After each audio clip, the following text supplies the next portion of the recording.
Today I'm going to make another meatless vegetarian meal for the Meatless Mondays challenge, which I'm participating in with Miss Laurie from Whippoorwill, Holler. And today I'm going to make a lovely vegetarian nachos recipe, which I've been making for many years.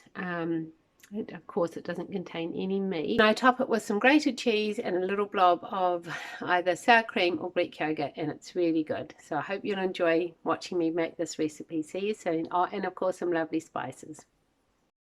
Okay, now I've just prepared the vegetables. I've got 2 big fat cloves of garlic because I like garlic. So I thought I would just start chopping these vegetables up and have a little chat, since it's been quite a while since I did a video. Anyway, depending on when this video goes on YouTube will depend on whether or not we are all still dealing with the coronavirus, which is pretty awful. I think it's in, I don't know if it's in all countries of the world, but almost. It's just about unbelievable. So here in New Zealand, we've got to date, I think there's about 350 cases of it throughout different areas now. So we've been in lockdown. It started this week, as I know many other people are in different countries. And I know that will be harder for some than for others. I mean, I love to be at home and love cooking and homemaking and everything, so it's not such a hardship for me. But it isn't nice to have your freedom taken away and know that you can't just leave your house and go off through to the next town if you want to, or go and do some shopping. And it's probably the same in most countries, but here you're not allowed to. There's no unnecessary shopping. So apart from if you have to go to the doctors, which you have to phone first, of course. And we'll go to the supermarket, and then they're only letting a certain amount of people in at a time.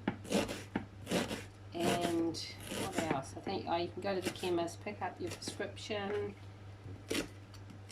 and I think that's about it. And so pretty much everybody around my neighbourhood, they're all just all at home. There's hardly any cars going by because there's not to be any unnecessary travel, and I think main roads are going to be sort of blocked off and policed to see. People have to give a good reason why they're going wherever they're going, and or else you have to have a piece of paper from the government saying that you're travelling to work, if it's like a hospital, a doctor or something like that. Yeah, so it's all pretty strict. Yeah, so that's all a little bit strange. So I'd be interested to hear from others who follow the Little Homestead channel, and just how things are going in your area, how you're coping with it, and what you're doing to keep yourself busy. So I've been preserving some apples. I did that yesterday from our apple trees, and hanging herbs to dry. And I had a whole lot of basil that I'd dried, so I was just stripping that off the leaves yesterday and putting it in some jars. And another thing is, don't forget to just check the little links that I put with underneath the recipe when I make a video, because it's got a link to my blog, and sometimes I'm doing blogs more than making videos, so you'll get to sort of follow along and see other things I'm doing in my life, and a little bit more about me and my home life, etc. What else was I going to say? Alright, so I've just diced up the garlic and the onions and the green pepper, and now I'm just going to chop these carrots up. So the way I like to do these for this recipe is I don't want great hulking pieces. I'm trying to make everything sort of a similar size, so I'll just cut this into sort of sticks, just sort of about that size, and then into very small, well, just little wee dice, so everything will cook about the same. And I've added a little wee bit of olive oil to my pan, and then I just sort of fry all of these vegetables up together. And then when they're sort of browned enough, I add in a mixture of spices, and I'm going to be using some oregano and some cumin seeds, some cumin powder, a little bit of chilli powder, some paprika, and then I've just got some jalapenos here which I'll also add in, but you don't have to add that if you don't want it to be extra spicy and hot, but that's just the way that we like it. Alright, so I'll just finish cutting up the rest of these carrots and then we'll take you over to the next step. Okay, so now I'm just going to add in all of these vegetables.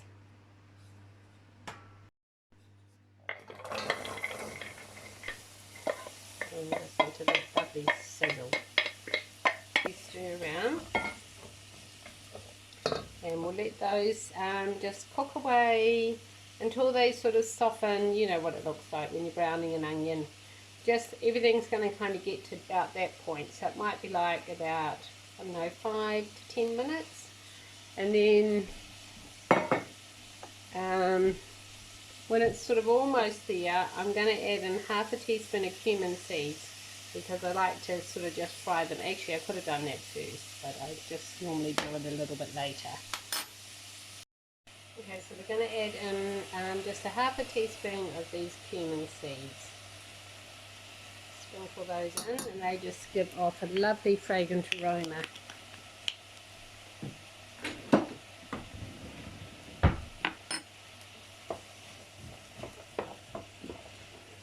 See how that's all looking lovely? I'll bring you in a little bit closer.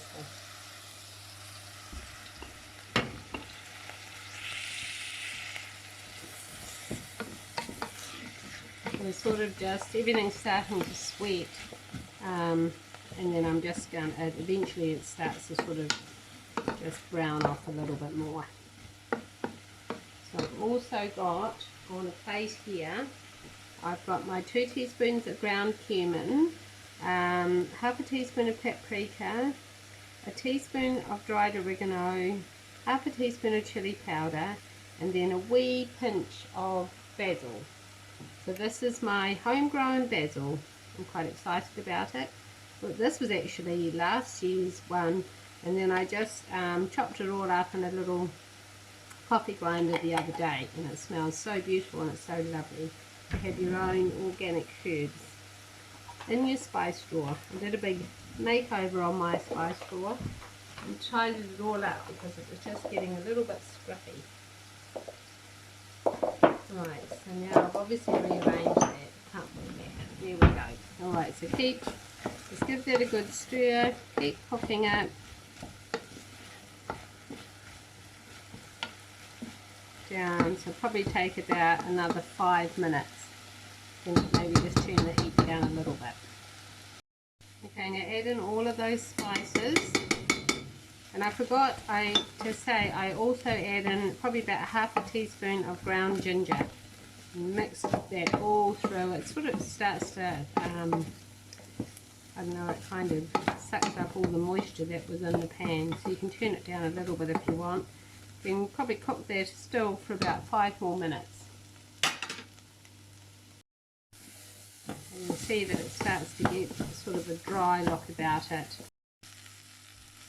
Okay, now we're going to add in probably actually about 3/4 of a cup of water.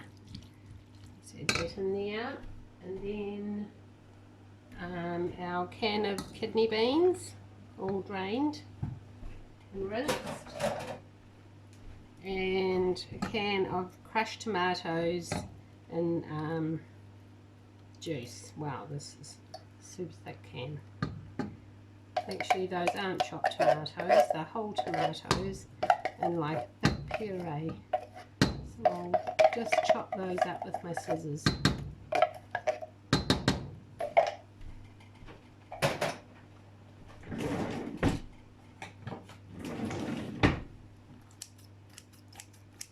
That was a bit silly, wasn't it? So then I'll just check. I'm going to also add in about probably 1 to 2 tablespoons of tomato paste and a little bit of salt and pepper, and then I'll just check it and see if we need to add any more water. I did add a bit of extra water, probably about another ½ cup, so maybe 1 1/4 cups, and then our tomato paste, which is probably about 2 to 3 tablespoons. Okay, so now we'll give that a big stir, and we're just going to simmer that away. We'll bring it back up to a boil and then turn it down to a simmer until it all thickens. Probably added too much water now. Yes, I have. Silly me. So I think I should have just stuck with the original amount of water, which was about 3/4 of a cup. So I'll have to cook mine for a little bit longer, just until it's kind of reduced by, normally it would have been about 1/3, but this time about 1/2. And then once we've got it all ready and it's lovely and cooked and thick, I'll bring you back again. See you soon.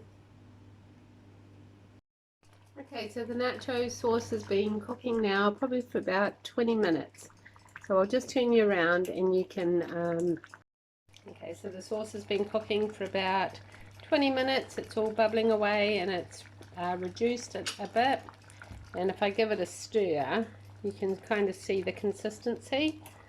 So I want to thicken it a little bit more, so I'll probably give it about, normally about 20 minutes would have done it, but because I added that extra liquid, silly me, it's going to take a bit longer. Anyway, we've just got to go out for a little bit, so I'll be back soon and I'll finish you off and I'll show you how we plate it up. Okay, so now I'm just getting ready to plate this up.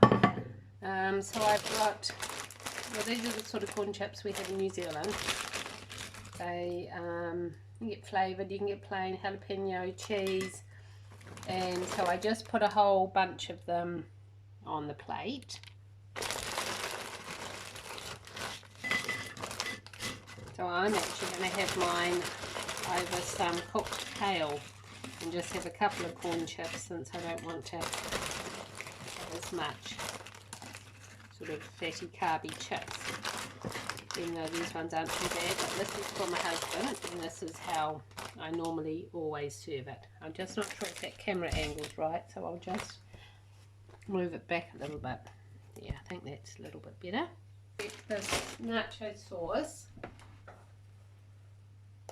I'm going to move my kale off, otherwise I'm going to way overcook it. Alright, so then I just spoon this. You can see how nice and sort of thickened it is now and reduced. So I'll just spoon that over there, like that.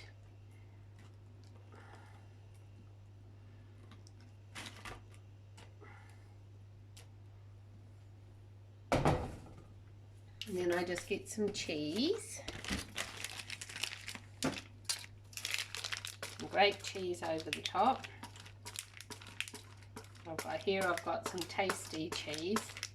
It's called tasty in New Zealand. It's a strong, just a stronger tasting cheese, and then I've got a more milder, creamy, good melting cheese that I put on next. And then I'm going to pop this under the grill, and then I'll show you